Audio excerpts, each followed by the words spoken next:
ముఖ్యమంత్రి రేవంత్ రెడ్డి గారికి ఢిల్లీ నుంచి ఫోన్ రావడం జరిగింది. ఎందుకంటే రెండు కేంద్ర పార్టీ కనుసాయిగల్లో నడుస్తా ఉన్నాడు ముఖ్యమంత్రి రేవంత్ రెడ్డి. ఇటు కాంగ్రెస్ కదా, రేవంత్ రెడ్డి గెలిచిన పార్టీ మరి కాంగ్రెసే ఉంటుంది కదా అధిష్టానం అంటే, లేదు, ఈ రేవంత్ రెడ్డికి రెండు అధిష్టానాల పార్టీలు ఉన్నాయి. ఒకటి బీజేపీ, మరొకటి కాంగ్రెస్. ఈ రెండు కనుసైగల్లోనూ నడుస్తూ ఉన్నాడు మన ముఖ్యమంత్రి రేవంత్ రెడ్డి గారు. ఇక్కడ తెలంగాణ రాష్ట్రంలో కాంగ్రెస్ పార్టీని బొందబెడుతూ అటు బీజేపీ పార్టీకి నొప్పి కలిగకుండా ప్రజలను ఇబ్బంది పెట్టుకుంటూ నానా రకాలుగా ఇబ్బంది పడుతూ ఉన్నాడు. అయితే ముఖ్యమంత్రి రేవంత్ రెడ్డి గారికి ఫోన్ ఎందుకు వచ్చింది, 59వ ఢిల్లీకి ఎందుకు వెళ్ళబోతున్నాడు అనేది మీకు క్లారిటీగా ఈ వీడియోలో తెలుసుకునే ప్రయత్నం చేద్దాం. అయితే నేను ముఖ్యమంత్రి రేవంత్ రెడ్డి గారు ఈ సర్పంచ్ ఎన్నికల పర్యటనలో విషయంగా, అదేవిధంగా పాలమూరు ప్రాజెక్టు ఆ యొక్క విషయంలో భాగంగా దానిని పూర్తి స్థాయిలో ముక్తంలో సభ పెట్టి రేవంత్ రెడ్డి గారు బహిరంగంగా రేవంత్ రెడ్డి గారు కేంద్ర ప్రభుత్వానికి వార్నింగ్ ఇచ్చాడు. ఆ వార్నింగ్ తోటే డైరెక్ట్ ఢిల్లీ నుంచి ఫోన్ రావడం జరిగింది.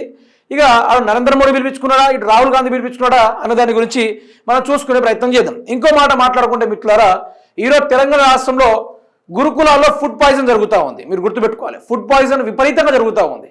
ఆ ఫుడ్ పాయిజన్ విషయంలో కూడా రేవంత్ ప్రభుత్వం ఎటువంటి కీలక నిర్ణయం తీసుకోవడం లేదు. ఎక్కడ కూడా ఆ యొక్క చిన్నారి పిల్లలు, ఈరోజు విద్యాశాఖ అయిన ముఖ్యమంత్రి రేవంత్ రెడ్డి కూడా ఆ శాఖని తన కింద పెట్టుకొని కూడా ఈరోజు విద్యార్థులకు ఎటువంటి న్యాయం చేకూర్చడం లేదు.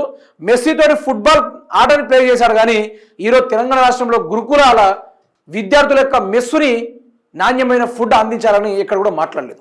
సరే, ఆ విషయాన్ని ఒకసారి చూసుకుంటే 59వ ఢిల్లీకి రేవంత్ రెడ్డి. ఇవాళ రాత్రి ఢిల్లీకి వెళ్ళనున్న సీఎం రేవంత్ రేపు ప్రధాని మోదీతో సమావేశమై రాష్ట్రంలో ఈ నెల 8, 9న జరిగే గ్లోబల్ సమ్మిట్కు ఆహ్వానించుకున్న రేవంత్ గారు. అయితే గ్లోబల్ సమ్మిట్కి ఆహ్వానించారని రేవంత్ రెడ్డి గారు ఇక్కడ పెట్టడం జరిగింది. అసలు ముచ్చట అది కానే కాదు, అసలు ముచ్చట అది కానే కాదు. ఈయన ఏ విధంగా అయితే తిట్టాడో అది ఒకసారి మీకు చూపెడతా. ఆ తిట్టుడుతోటే ఈయన వినిపించుకున్నాడు డైరెక్ట్ ఢిల్లీలో. ఏమని ఒకసారి వినండి, ఇది ఒకసారి వినండి. గట్టిగా సప్పట్లు కొట్టి వినిపించాలి, ఢిల్లీకి వినిపించాలి గట్టిగా. మా యువకులు అప్పటి నుంచి ఉత్సాహం చూపిస్తారు, సీటీలు కొడుతున్నారు కదా, ఇప్పుడు కొట్టున్నారు సీటీలు.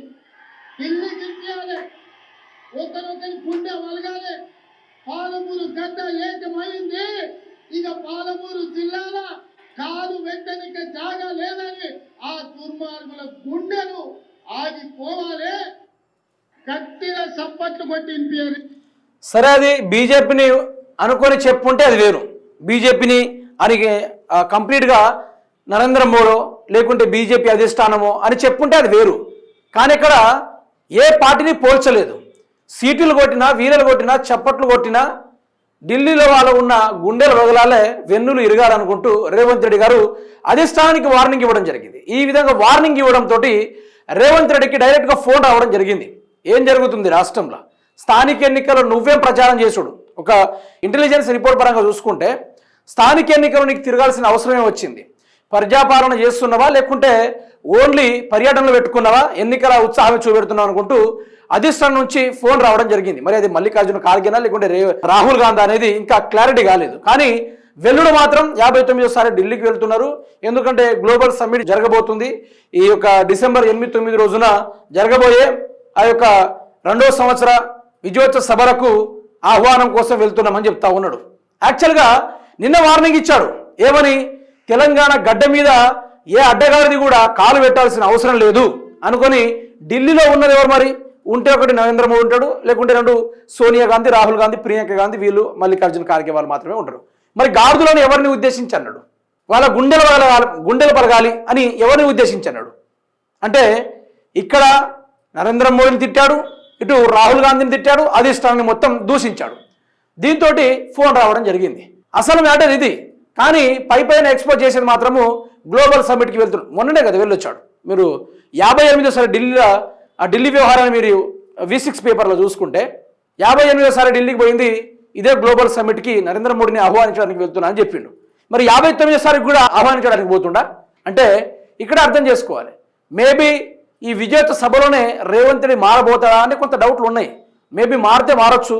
ఎందుకంటే అధిష్టానం పోయినసారే కొన్ని నెలల క్రితమే ఏమని చెప్పిందంటే, ముఖ్యమంత్రిగా రేవంత్ రెడ్డిని ఎన్నుకొని తప్పు చేశాము, ఆయన వల్ల తెలంగాణ రాష్ట్రంలో కాంగ్రెస్ పార్టీ కనుమరుగైపోతుంది, మరో 60 ఏళ్ల దాకా కాంగ్రెస్ పార్టీ గెలుచుడు కష్టమని ఆయన నోటి ద్వారానే సెలవు ఇవ్వడం కూడా జరిగింది. అది మనం చూసాం కూడా. అయితే ఇప్పుడు రేవంత్ రెడ్డి ప్రభుత్వానికి షాక్ ఇచ్చింది కేంద్ర పార్టీలు.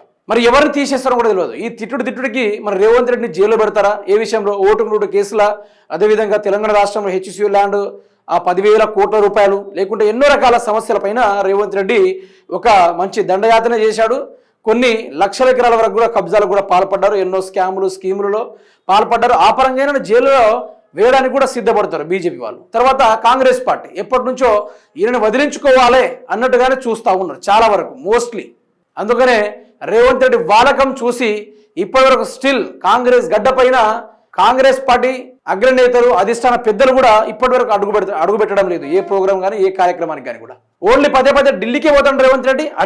అటే ఉంటుండు. మరి చూద్దాం మరి ఏం జరగబోతుంది. రేవంత్ రెడ్డి పైన కీలక నిర్ణయం తీసుకుంటారా, మరి లేకుంటే అట్లనే కొనసాగిస్తారా?